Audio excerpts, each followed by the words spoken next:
5ই August 12টার পরে জনগণ যখন কোন ভবনের ভিতরে ঢুকে গিয়েছিল, দিনটা ছিল 5ই আগস্ট। ছাত্র জনতার আন্দোলনের মুখে এই গণতন্ত্রের তথাকথিত গণতন্ত্রের মানুষ কন্যা পরিচয় দিয়েছিল। 6 ওয়াক্ত নামাজ পড়ে। কয় ওয়াক্ত? আমরা কয় ওয়াক্ত করি? উনি পড়েন 6 ওয়াক্ত। 6 ওয়াক্ত নামাজ পড়ে, কিন্তু কোন ভবনের ভিতরে ছাত্র জনতা ঢুকেছিল, ঢুকে সবকিছু পেয়েছে, তসবিহ আর যায় নামাজ পান নাই, মদের বোতলও পেয়েছিলেন। কথা ভুল বললাম? মিডিয়া প্রকাশ করেছে। চাপা মারো। কোথায় গেলা? কোথায় গেলা কাকু? কাকু কোথায় গেলা পালায়া? ওই জালেমের দল, জালেমের গোষ্ঠীরা বড় বড় কথা বলছে, টিটকারি করছে, বিদ্রুপ করেছে। বিদ্রুপের কোনো সীমারেখা ছিল না। মির্জা ফখরুল ইসলাম আলমগীর বলেছিলেন ঈদের পরে আন্দোলন হবে। আর এই কাউয়া বলছিল কোন খেলা হবে, খেলা হবে বলে কাকু গেল পালাইয়া। কাকুর আর খোঁজ নাই। অনেকেরই খোঁজ পাওয়া যায়, কিন্তু কাকু যে কোথায় আছে, না মাটির নিচে ডেরা করে আছে, কাকুই জানে। জালিমের গোষ্ঠীরা এইভাবে পৃথিবীর শুরু থেকে এ পর্যন্ত ইসলামের বিরুদ্ধে লেগে আছে। এরা যে ইসলামের বিরুদ্ধবাদী দল, এই বাংলাদেশ আওয়ামী লীগ, এটা আমাদের নতুন করে চেনার কোনো প্রয়োজন নাই। কথা ঠিক কিনা? এদের মধ্যে পাবেন জুয়া, চোর, বাটপার, মদখোর থেকে শুরু করে, নারীবাজি থেকে, ধোঁকাবাজ থেকে শুরু করে, সুদের ব্যবসায়ী থেকে, চাঁদাবাজ থেকে শুরু করে সব এখানে আছে। মিথ্যা বললাম? এই কথাগুলো যদি না বলে যাই, তাফসীর মাহফিলের হক আদায় হবে না। কারণ মিথ্যা কথা বলা এটা যত কবিরা গুনাহ আছে, বড় কবিরা গুনাহ। কথা ঠিক কিনা? সমস্ত গুনার মা হলো মিথ্যা কথা। এইভাবে মিথ্যা কথা বলে বলে জনগণের সম্পদ গুলো নিয়ে তারা বেগম পড়ায় বাড়ি বানিয়েছে, বিভিন্ন ব্যাংকগুলোকে দেউলিয়া বানিয়েছে। দেউলিয়া বানায় ছাড়ে নাই। ফারিস্ট ইসলামী লাইফ ইন্স্যুরেন্স কোম্পানি নামে একটা স্বনামধন্য কোম্পানি ছিল, বীমা কোম্পানি। এই ফারিস্ট থেকে 5,500 কোটি টাকা জনগণের টাকা আত্মসাৎ করেছে। ইসলামিক ব্যাংক থেকে 29,000 কোটি টাকা এসআলএম গ্রুপ, এদের ছত্রছায়ায় ধ্বংস করে দিয়েছে ইসলামী ব্যাংক। কিন্তু চেষ্টা করেছিল ইসলামী ব্যাংককে ধ্বংস করার জন্য, কিন্তু পারে নাই। পেরেছে কি? কিয়ামত হয়ে যাবে। আল্লাহর দেওয়া এই বিধান, আল্লাহর দেওয়া নিয়ম, আল্লাহর দেওয়া নীতির যারা অনুসরণ করবে, তাদেরকে কেউ ধ্বংস করতে পারবে? তাদেরকে কেউ ধ্বংস করতে পারবে না। কিয়ামত হয়ে যাবে।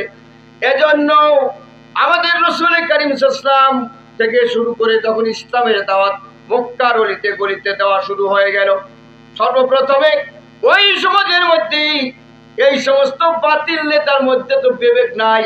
কিন্তু রাসূলের জামানায় আবু জেহেল ছিল, সাইবা ছিল, উতবা ছিল, উতাইবা ছিল, ওলীদ বিন মুগীরা ছিল। এদের মধ্যে তো বিবেক ছিল, কমন সেন্স ছিল। কিন্তু এই হায়নাদের মধ্যে কোনো কমন সেন্স ছিল না। ব্রিগেডিয়ার জেনারেল আব্দুল্লাহ গিলামান আজমি, এই আজমিকে তারা এই 3টা বছর পা সোজা করতে দেয় নাই। আরে এই ইসলামের অনুসরণ করার কারণে, ইসলামকে ফলো করার কারণে তার বাবার জানাজায়, অধ্যাপক গোলাম আজম সাহেবের জানাজায় মাত্র 15 মিনিট কথা বলেছিলেন। বাবার জানাজায় ইমামতি ব্রিগেডিয়ার জেনারেল আব্দুল্লাহ গিলামান আজমি করেছিলেন। সেই জানাজার প্রাক্কালে 15টি মিনিট ইসলামের পক্ষে কথা বলেছিল।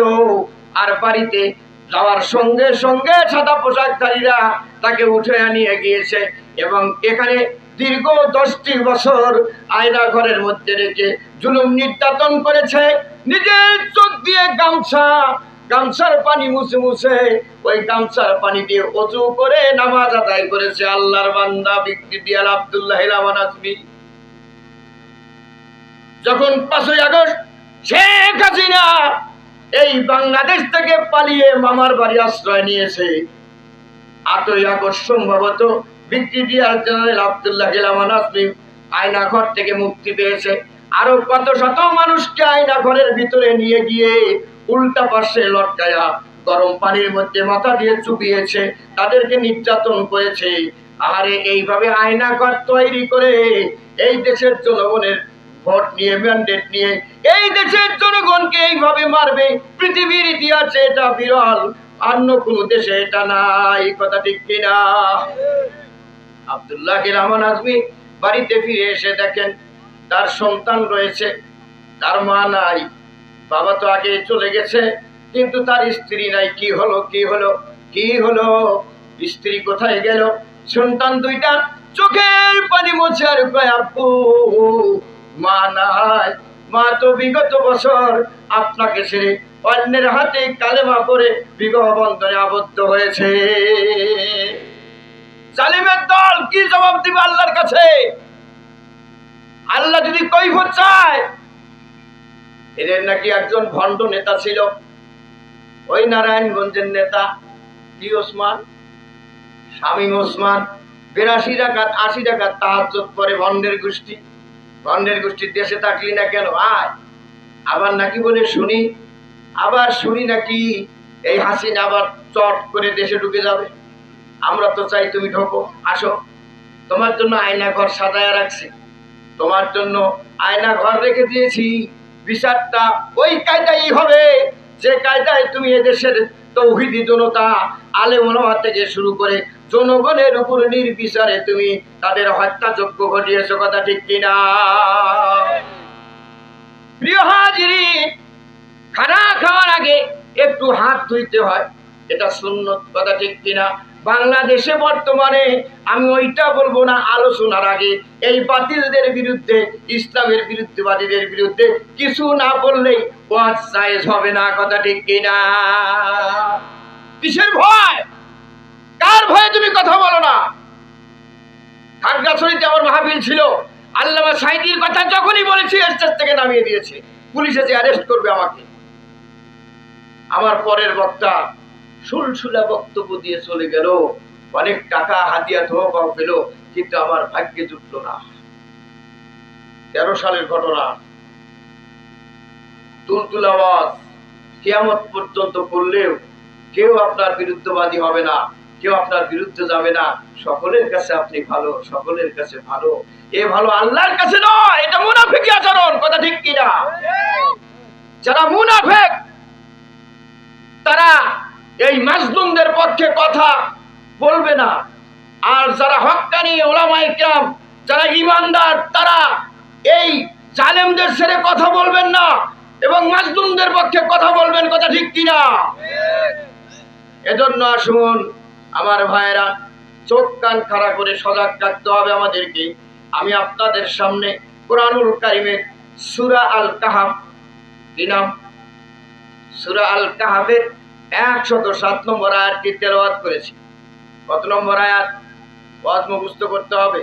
কোন সূরা? সূরার নাম কি? সূরা আল কাহাফের 107 নম্বর আয়াতটি তেলাওয়াত করেছি। রাসূল কারীম সাল্লাল্লাহু আলাইহি ওয়াসাল্লামের মুখ নিঃসৃত বাণী, মুতাফাক্কুন আলাইহি, বুখারী ও মুসলিম শরীফ থেকে একখানি হাদিস তেলাওয়াত করেছি।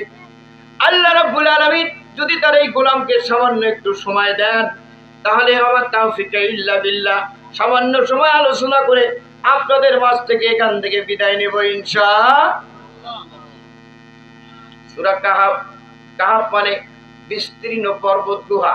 কাহাফ মানে বিস্তীর্ণ। বিস্তীর্ণ কি বলতে কি বোঝায়? গুহার ভিতরে যেখানে 2, 4, 5 মাইল, এই যে ব্যাংককের পাশে একটা পাহাড় আছে, আপনারা শুনে থাকবেন যে বন্যায় যারা পর্যটকরা ওই গুহার মধ্যে ঢুকেছিল, এমন তো অবস্থায় ঝড় বৃষ্টি, এই ঝড় বৃষ্টির কারণে বন্যা হয়ে যায়, এরাও গুহার থেকে বের হতে পারে নাই। আর ওই বাইরের সমস্ত পানি গুহার ভিতরে, বিস্তীর্ণ গুহার ভিতরে ঢুকে গেছে। পরে বিভিন্নভাবে বিভিন্ন উপায়ে তাদেরকে বের করা হয়েছে গুহার থেকে। এই পাহাড়ের যে গুহা, এটা কিন্তু পাহাড়ের সৌন্দর্য। কিসের সৌন্দর্য? পাহাড়ের সৌন্দর্য। এই যে করতোয়া নদী আছে না, এখানে আছে না, করতোয়া নদী, ঘাঘট নদী, ব্রহ্মপুত্র নদী, তিস্তা নদী, পদ্মা, মেঘনা, যমুনা, এই যে প্রধান প্রধান নদীগুলো, যেগুলো হ্রদ আছে, বড় বড় পুকুর আছে, বিশেষ করে যে নদীগুলো আমরা দেখতে পাই, এই নদীগুলো কিন্তু আমার আপনার বাপ দাদারা খুঁড়ছে কি?